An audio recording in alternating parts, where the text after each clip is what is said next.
नमस्कार मित्रों, लीडरशिप एक ऐसी कला है कि जिसकी लत किसी को भी लग जाती है तो बिना लीडरशिप किए छूटती नहीं। और इसमें इतना मज़ा है लीडरशिप में कि मत पूछिए, बहुत मज़ा है।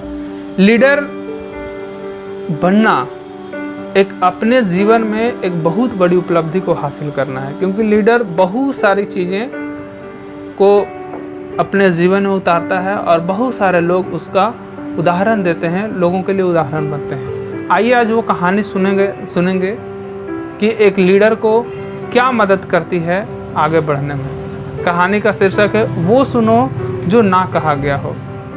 बहुत समय पहले की बात है, चाइना के एक राजा ने अपने बेटे को अच्छा शासक बनने के मकसद से एक जैन मास्टर के पास भेजा। जैन मास्टर ने कुछ दिन अपने साथ रखने के बाद युवराज को अगले साल के लिए जंगल में अकेले रहने के लिए भेज दिया। जब युवराज लौटे तो मास्टर ने पूछा, बताओ तुमने जंगल में क्या सुना? बोला, मैंने कोयल की कूक सुनी, नदियों की कलकल सुनी, पतियों की सरसराहट सुनी, मधुमक्खियों के गुंजन सुनी, मैंने झुंगरों का शोर सुना, हवा की धुन सुनी। युवराज अपना अनुभव सुनाता चला गया। जब युवराज ने अपनी बात पूरी कर ली तब मास्टर बोले, अच्छा है, अब तुम एक बार फिर जंगल जाओ और जब तक तुम्हें कुछ नई आवाज़ें ना सुनाई दे तब तक मत लौटना। 1 साल जंगल में बिताने के बाद युवराज अपने राज्य को लौटना चाहता था, पर मास्टर की बात को टाल भी नहीं सकता था, इसलिए वह बेमन ही जंगल की ओर बढ़ चला। कई दिन गुजर गए पर युवराज को कोई नई आवाज़ नहीं सुनाई दी। वह परेशान हो उठा।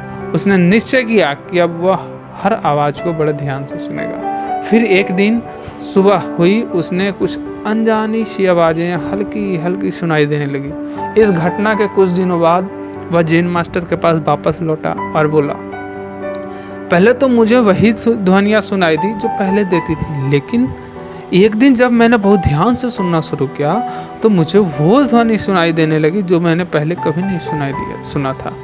मुझे कलियों के खिलने की आवाज़ सुनाई देने लगी, मुझे धरती पर पड़ती सूरज की किरणें सुनाई देने लगी, तितलियों के गीत और घास द्वारा सुबह की ओस पीने की ध्वनियाँ सुनाई देने लगी। यह सुनकर जैन मास्टर खुश हुए और मुस्कुरा कर बोले, अनसुने को सुनने की क्षमता होना एक अच्छे राजा की निशानी है, क्योंकि जब कोई शासक अपने लोगों के दिल की बात सुनना सीख लेता है, बिना उसके बोले उसकी भावनाओं को समझ लेता है, जो दर्द बयान ना किया गया हो उसे समझ लेता है, अपने लोगों की अनकही शिकायतों को सुन लेता है, केवल वही अपनी प्रजा का विश्वास जीत सकता है। कुछ गलत होने पर उसे समझ सकता है और अपने नागरिकों की वास्तविक आवश्यकताओं को पूरी कर सकता है। दोस्तों, अगर हमें अपने फील्ड का लीडर बनना है तो हमें भी वो सुनना सीखना चाहिए जो नहीं कहा गया है, यानी हमें उस युवराज की तरह बिल्कुल अलर्ट होकर अपने काम को करना चाहिए और अपने साथ काम करने वालों की ज़रूरतों और भावनाओं को ख्याल रखना चाहिए। तभी हम खुद को एक ट्रू लीडर की तरह स्थापित कर पाएंगे। तो ये कहानी एक ऐसी कहानी है जहां आप अपने टीम को प्रमोट कर सकते हैं। लोगों को जितना ज़्यादा से ज़्यादा शेयर करें। यदि आप लीडर बनाना चाहते हैं अपने नीचे, तभी आप में लीडरशिप की क्वालिटी डेवलप होगी। फॉरवर्ड करें, शेयर करें, लाइक करें, सब्सक्राइब करें। तब तक के लिए फिर मिलते हैं नेक्स्ट वीडियो में। जय हिंद।